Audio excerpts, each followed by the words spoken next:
shisha halaki jonki kam lay ula benta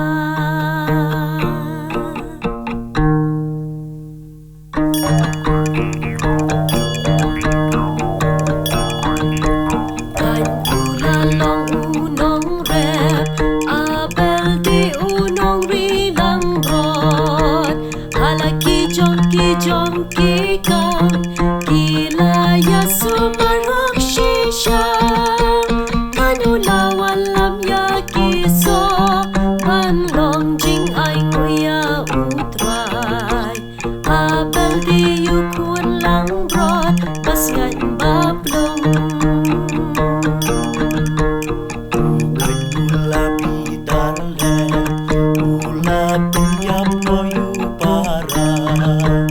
utray ula ong ya ukai syaikin upara jongge kasam u apekala ut kakang hanganakakin denakak di jongge kan kasam kau lay ula pethon shisha yala kadur kwadu abel aringkat kijing aingo jamu hangta bukan ulas yo bitar liao ula pendola kikman nama kisoba patang bebin utan walang syangan jingkin yang ikan kanlo shisha nakatakakin daw penlongking kum unong yadwe serta jing im haka birthday kajing penshitam yamikan kakam kroya kabamisha jing jinjar hasla birthday yami akan lay ula pethon shisha yala kadur kwadu abel aringkat kijing aingo jamu hangta ukan ulas yo bitar liao ula pendola kikman namar kisoba patang bebin utan walang syangan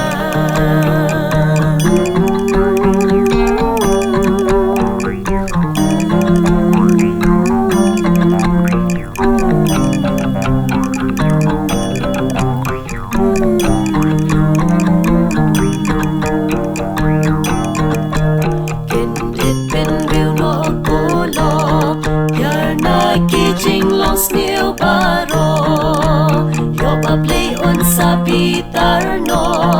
onde asya ekin yen snow bodang don kalat kadang pli hai no jing im dipin sa shem et kap ning dipin yo sho julom hangta lay ula pethon shisha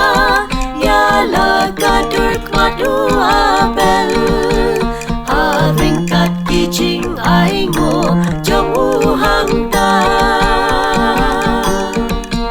bukan ulas yo bitar liao ula pendola kikman namar kisoba patang bebin utan walang syangan lay ula pethon shisha yala kadur kwadu abel aringkat kijing aingo jamu hangta ukan ulas yo bitar liao ula